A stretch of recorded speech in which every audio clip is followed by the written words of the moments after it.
Hello. I wanted to continue my conversation around grief, death, loss, bereavement, and I had a thought. I saw a post on Instagram some time ago, labeled "The Things You Don't Get Told About When Somebody Dies," and it started a bit of a chain of thought. And I wondered if it might be something that's quite helpful to raise awareness around. So, what are the things that you don't get told about when someone dies? Well, I've thought of a few. I wonder if you can think of extras that I've not covered. Um, I'm kind of speaking from my own experience of death and my losses. So, one of the most obvious ones, um, now that I've been through it, is that grief is very, very physical and very debilitating for your whole body, for your mind, for your body, everything. And your appetite gets very, very affected. So you may find that you lose weight. You may find that you put on some weight. You may not be able to sleep. You may want to sleep a lot. You might notice that you get more colds, or that you get cold sores, or that your skin breaks out. Um, And this is because grief affects your immune system. So your immune system becomes a bit compromised, and you're more susceptible to bugs and viruses and um, parts of your body playing up because you're not particularly well in yourself because of your grief. You might not realize how many tasks there are in terms of sorting out the practical stuff when somebody dies. And the paperwork that goes with that is enormous. Um, you may not know where things are that are really important in terms of the paperwork. Like, does that person have a will? What happens to the bank account? What happens to the house, etc.?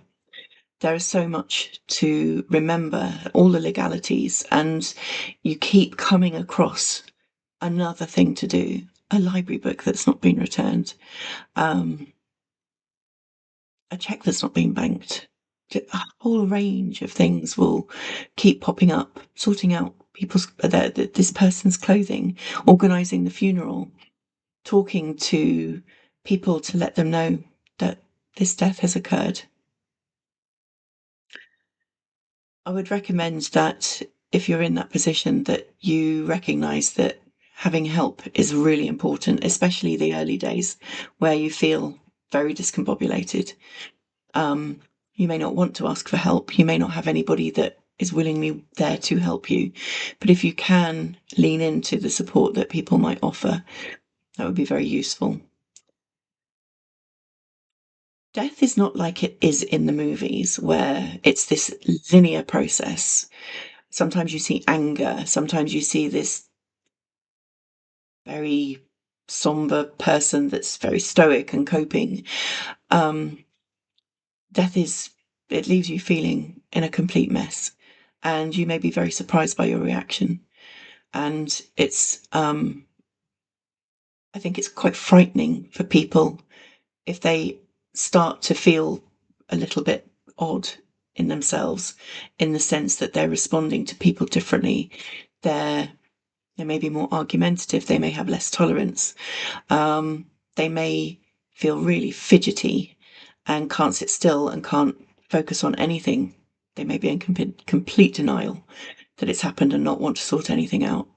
And, I think sometimes the movies tell us untruths. It's not romantic. It's not a pleasant thing to go through. It doesn't go away, and neither do your feelings around it. And I think that's an important thing to recognise, that your grief doesn't go away. I think there are lots of platitudes that are offered to people who are grieving. Time is a great healer. Everything happens for a reason. If you lose a loved one to a horrific accident, a platitude offered to me was only the good die young, which I thought was not very helpful. Um, the whole sense that you're enveloped by this grief, it, it it's never ending, and it doesn't go away. You learn to live with it and you learn to accommodate it in your life, but it doesn't go away.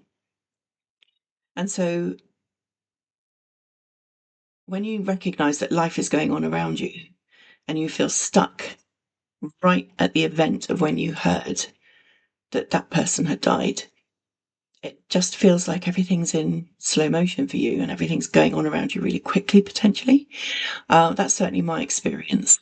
I remember at my sister's funeral, it was a really hot, sunny day. It was in August during the summer holidays.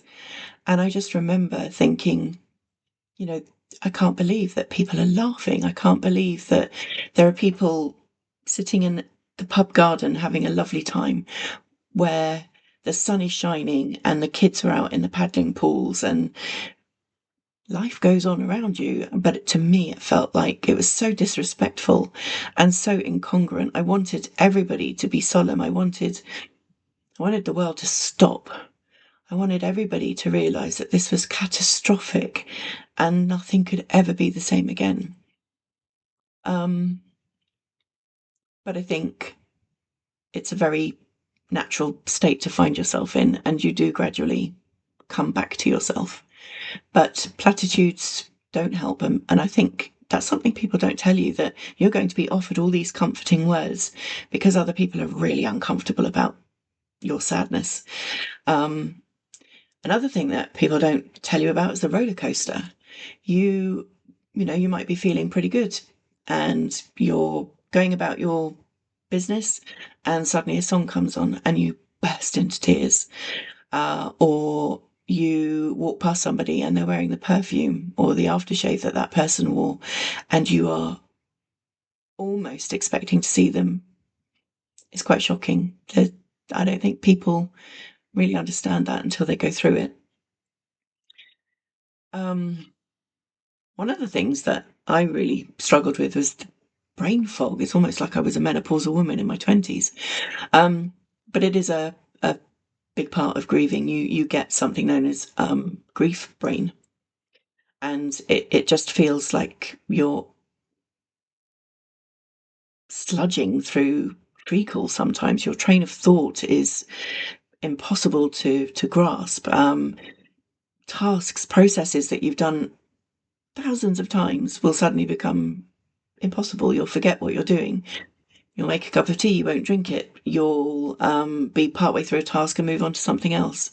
You may find yourself just sitting, staring into space, and then think, what was I supposed to be doing? You may not be able to string a sentence together. Your short-term memory is really badly affected by grief. It's such a shock to your system, and it's your body's way of coping, your mind's way of coping with it. I've said it before, grieving is physical and it's exhausting. And you will potentially feel like you've not slept for days when you wake up. You might feel that you run out of energy really quickly. You may feel that you just don't know what to do with yourself, that you need to go to bed early every day, or if you've got some time away, some time off, you just want to sleep. It's all very natural things to experience, but can be very frightening when you go through it because you think, what's wrong with me? Why can't I do this? Maybe 6, 7, 8 months in, still feeling really exhausted. It's actually very common. I think one of the most profound things is to understand that you are forever changed by this event. Even if it's the natural order of things, a grandparent dying after a long, lovely, happy, healthy life, and then they die, you are forever changed. You will notice that that person is physically missing from your life. And that never really stops for quite some time. But when I say you're forever changed, many parts of you will return to being that person, the person that you know yourself to be. But there will be some things that will be forever changed by this event as you move through into the next chapter of your life without that person. And that can feel almost like you're losing part of your identity, particularly if you're very close to that person, like a parent or a partner or a child. You can lose your sense of fun. You can lose your sense of um, belonging. You can lose your sense of self completely. And in my experience, that does come back, but there are parts that will never be the same again. Those shared experiences that maybe you only had with that person, you can't reminisce with them anymore. Um, it's it's very isolating, and you will feel very isolated.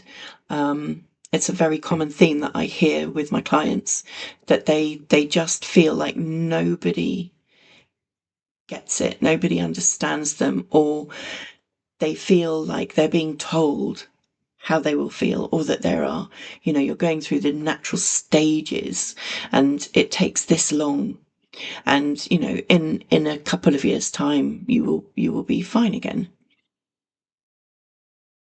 It's very isolating when you don't feel like that. And I think those platitudes that you get offered um,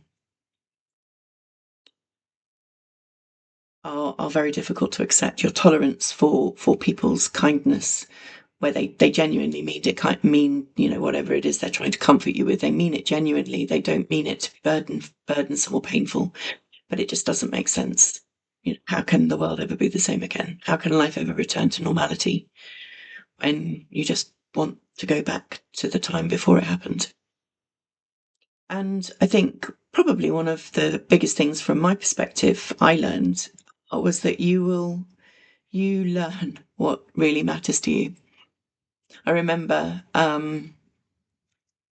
Christmas suddenly being this awful, awful event that I had to get through. And I had young children at that point, and it felt like something that I loved suddenly became depressing and awful. Um, and it didn't matter anymore. What mattered was my family. What mattered were my friends. What mattered was time, recording the gatherings, photographs. What mattered was connection and making memories. And I didn't have time to waste on Christmas trees. I didn't have time to waste on shopping and writing out Christmas cards. I still did it, but it was very burdensome.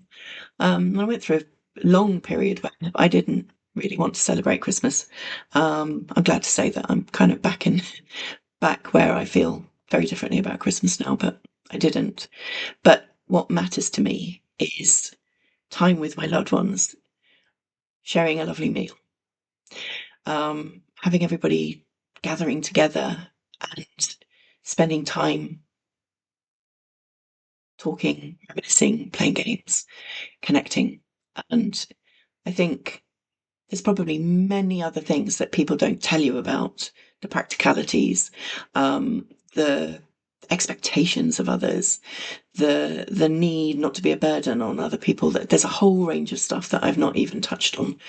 So I'm wondering if any of these resonate with you. I wonder if you've never lost anybody, whether this is helpful for you. The things not to say to somebody who is desperately lost in their grief.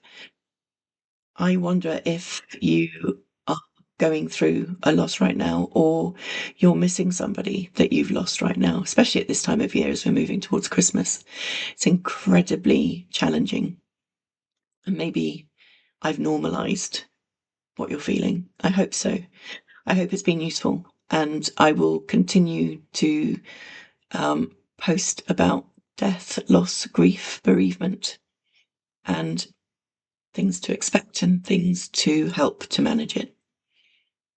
Thanks for listening.